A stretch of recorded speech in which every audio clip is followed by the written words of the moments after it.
Today, I'll be building various versions of the Blue Blur's rival, from his first appearance to the obvious and uncontested coolest appearance. So, this is LEGO's official interpretation of Metal Sonic. And it's cool and all, but I'm continuing to hold the opinion that a brick-built Metal Sonic would be way past cool. There are some LEGO lookalikes that have also tackled this guy. I bought these off Woo Toys Shop, and I think they're neat. While the printing quality isn't up to snuff compared to LEGO's, I think the choices that they made on the proportions of the printing are much better. It's up to your personal preference at the end of the day. Both of these are cheaper options compared to LEGO's, but I imagine some of you watching are purists at heart. Real quick, let's recreate the most common appearance of Metal Sonic. First, to build the feet, I'll use rounded 1x2 white plates and cover them with modified 1x1 red tiles and the studs with holes. Next, I'll stick blue wrenches in the studs and connect them to a T-bar. For the body, I'll start with a modified 1x1 brick and then slide a bar to connect the arms to. And then to finish up the body, I'll take 2 yellow studs and place them on the remaining exposed studs. The arms utilize wrenches, which I slid Technic bushes into. Yeah, that's what they're called apparently, bushes. Finally, I connected the wrenches to bar holders with clips, placed them onto the body, and added the head of LEGO's Metal Sonic. Before we continue, I do want to let you guys know that I have a brand new Discord server, and you can join it by following the link in the description. Also, you should subscribe, because I'll be posting a lot more often moving forward. Also, the Chowlook has a new Instagram account, so follow them for more LEGO Sonic. Also, instructions are available for Metal Overlord. More on that later, though. Is that everything? Yeah, I think so. Let's move on with the video. Let's turn the clock backwards to 1992, long before you and I were born, or even thought of. This game introduces Mecha Sonic Mark I, also known as Silver Sonic. I recreated him in the precursor to this video, but frankly, I think I can do better. I'm happy with how the head turned out, so I won't be changing that. The legs, torso, and arms could use some TLC though. I'll take a modified 1x1 brick and build everything off that. I'll surround it with jumper plates and 1x1 studs.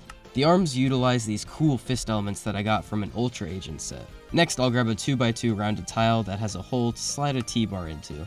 The build for the feet is roughly the same, so I'll clip these on, and now he's done. Okay, there's 2 versions of the Sonic the Hedgehog 2 video game. There's the 16-bit version, which came out in 1992, but there's also an 8-bit Game Gear title that released the same year later on. It's virtually the same game, but another Silver Sonic robot appears as a boss.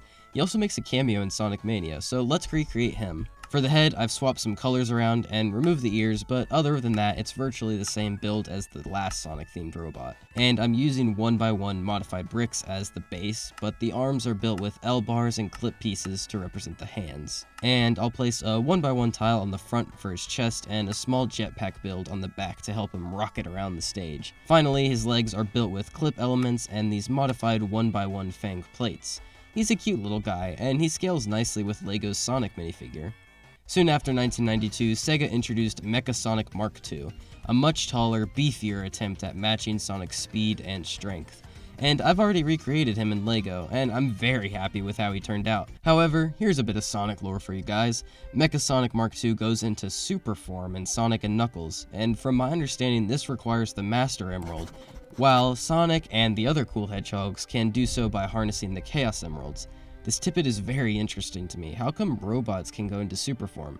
And we don't even see it very often, so I can only assume it's off vibes and whatever Sega thinks will be cool in the moment. Maybe someone in the comments can tell me, is there like a lore reason that like it only happens every now and then? Regardless, look cool he does, so let's build Mecha Sonic Mark II in his super form.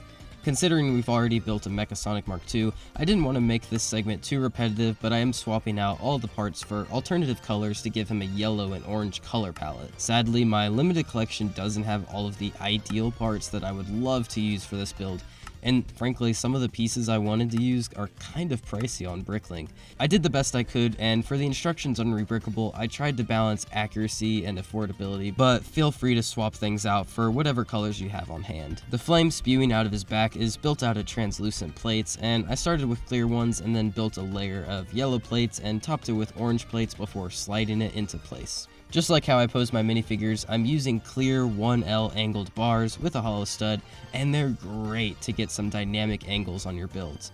Plus, I have way too many, so I try using them whenever possible.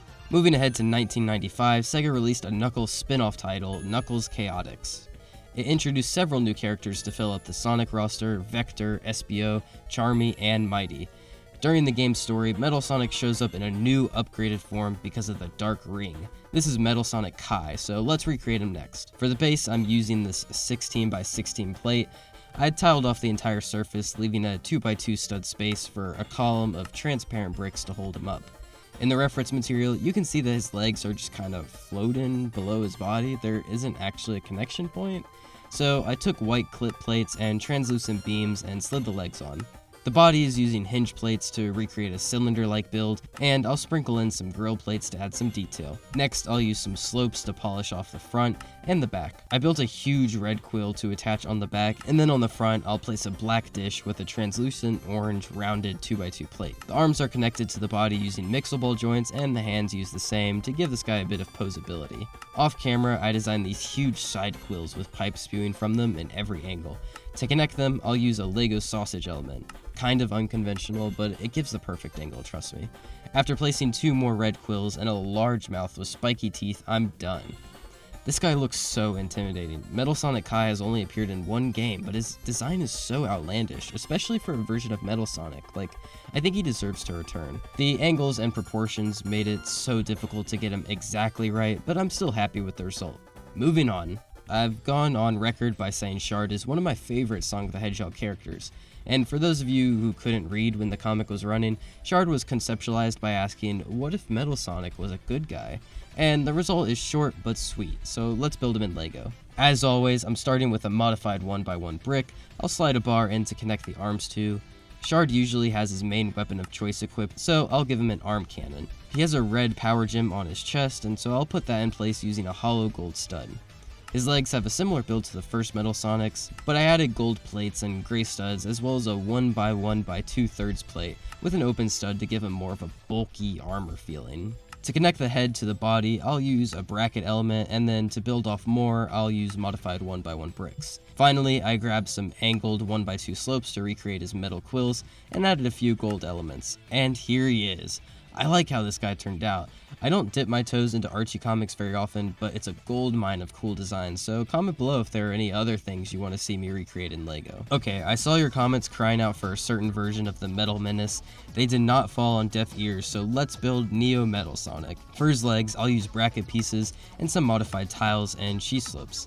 This guy's a very iconic cape, so I'll take 2 black minifigure capes and slot them on top of a T-bar, and then use a 1x1 modified brick to hold them in place and connect the legs. His belt has some gray spikes, so I'll use these pointy cheese slopes on every side of the brick to represent that. His head follows a similar pattern to the Mecha Sonic Mark II build, but I'm using a red jumper plate to recreate his ears, and then a white slope for the large metal quill he has. On either remaining side, I'll add 2x2 blue plates and place various slopes to clean it up. Finally, for his arms, I'll start with blue jumper plates and bracket elements to represent his shoulder pads. The hands will be gray wrenches, and I'll slot them into 1x1 blue cylinders and 1x1 white studs with a hole. And now he's done. This guy was one of the harder variants to design, but I'm pretty pleased with the results. And you can check out the instructions for him in the description below. In the last video, the flagship build was Metal Overlord. He is by far the coolest appearance of Metal Sonic, and greatness like that can't be regulated to just one video, so he's making a return in this one too. I've spent countless hours redesigning him to make him as sturdy as possible, tweaking the colors to make him more accurate, and doing my best to utilize my limited collection of purple parts to their fullest extent. I also made a few adjustments based on your recommendations after the previous attempt, and honestly, I couldn't be happier with the results. You know what that means. Like I mentioned earlier, instructions are now available on my Rebrickable page for this Metal Menace. You guys kept asking for it, and you can check out the description for the link. Also, YouTube members get 10% discount on all instructions, as well as some other perks, so that's another way you can support the content. I probably won't make any further adjustments to this metal beast. I don't want a repeat of the Egg Dragoon, you know? Granted, the Dragoon appears way more often than the Metal Overlord does. Perhaps if Sega features him in another game, I'll revisit this design. Well, that's all I got. I hope you enjoyed this video. Keep on inspiring.